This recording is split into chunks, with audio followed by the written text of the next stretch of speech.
Yo, what's going on, guys? It's your boy Kimbo here, and it's time for another epic Bakugan Legends episode review. I don't know where my controller is for the lights, so this one will be in darkness. The last one I'm doing for the night. Anyways, just been binging the show, getting caught up and everything because they decided to drop all of them at once, which is just wild, dude. But we got episode 4 of Legends in here, man. So, yeah, this episode basically starts off with all the awesome. Well, okay. Before getting into it, courtesy, you know, giving 5 seconds for anybody who doesn't want to be spoiled or such.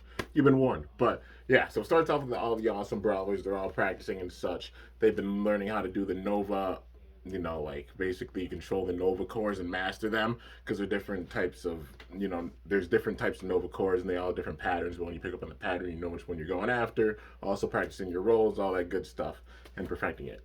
But basically everybody has mastered this except for Dan. So with these brawls, like Lightning he pulls out a Geogon in the middle of a brawl.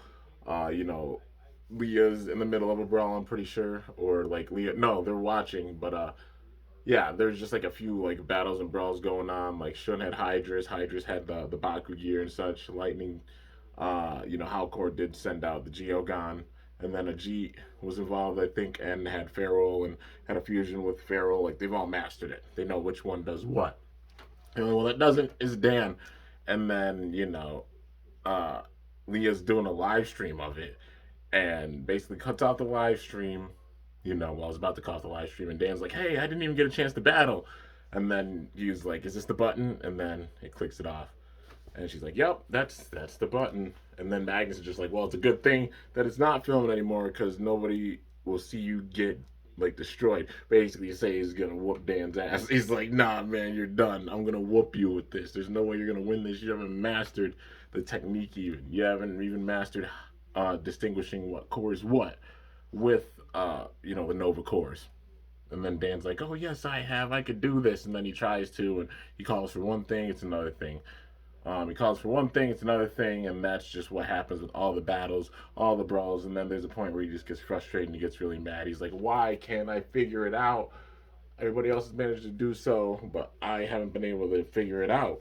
And Shun's like, "Well, we all learned with unconventional methods, basically things they enjoy doing, which, if you note it, it's all things they enjoy doing and such with it, and that's how they mastered it. But yeah, even overcoming fears with it, but still things they were looking forward to and enjoying. But yeah. Anyways, basically Magnus just saying that's why you're off the team. Like, screw that. We can't afford to have that happen. Oh yeah, we'll just wait for Hinoj. We'll just ask Hinoj to not destroy the world.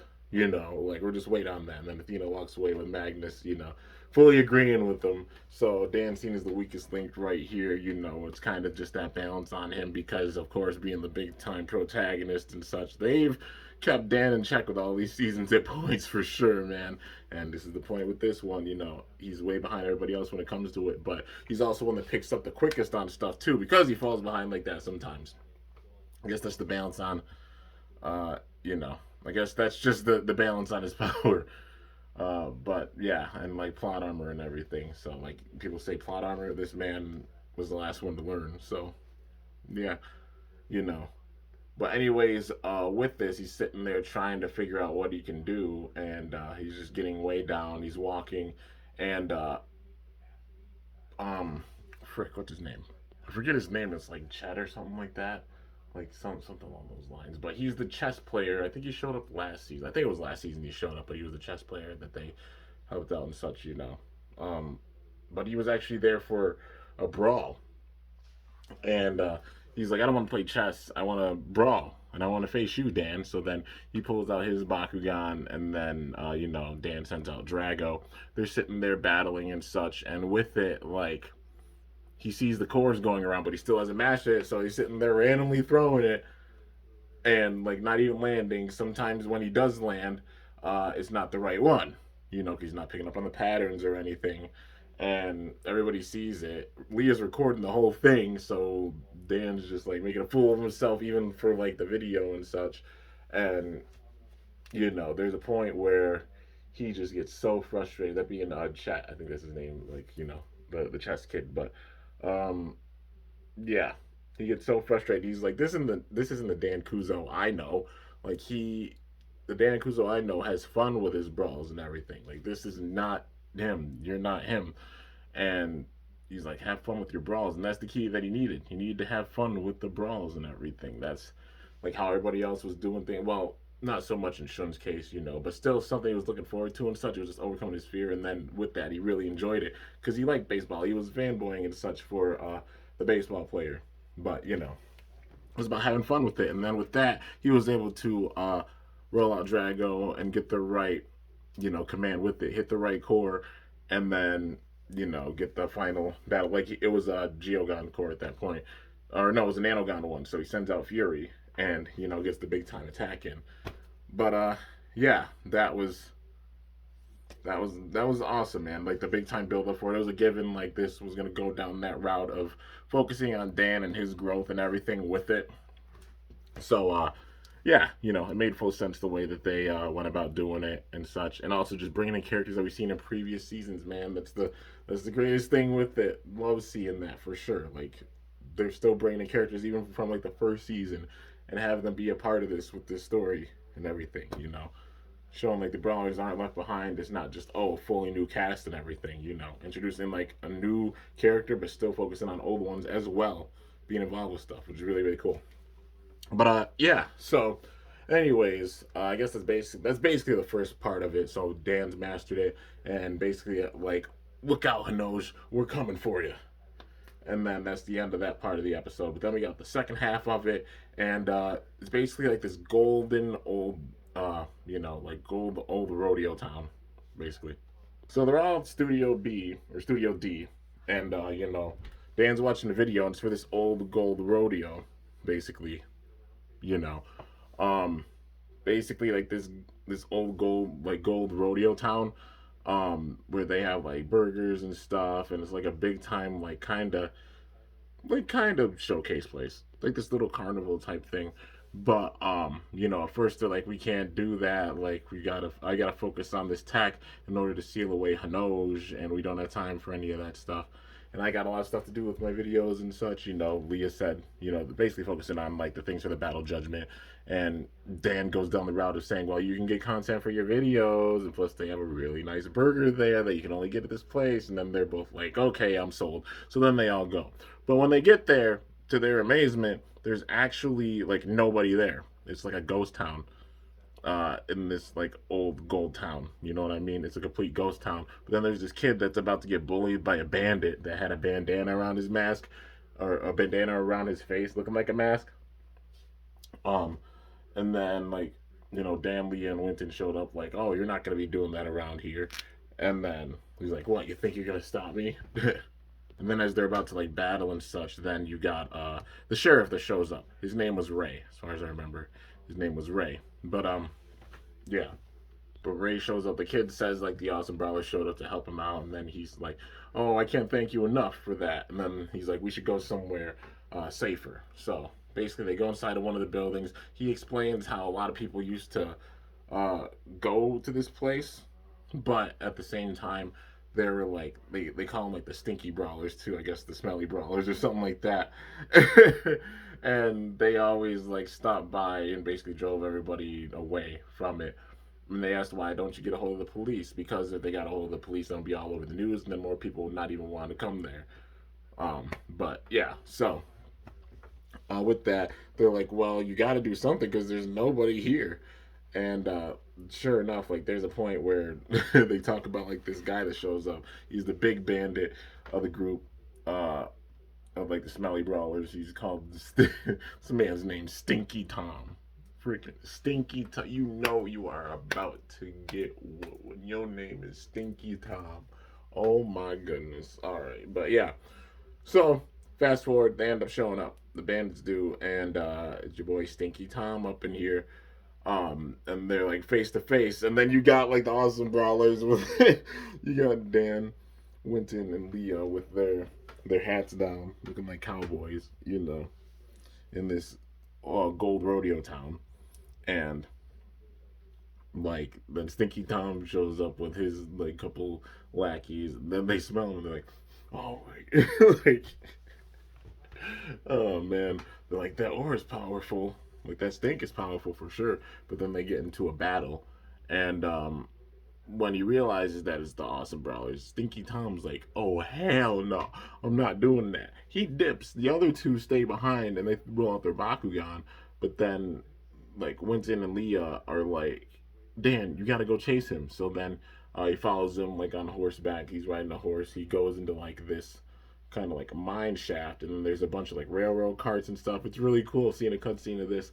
But then he's riding down like you know in the mine shaft, and then Dan's following him, and then he ends up like hitting the lever, and it makes Dan turn the other way. Dan goes down a different path.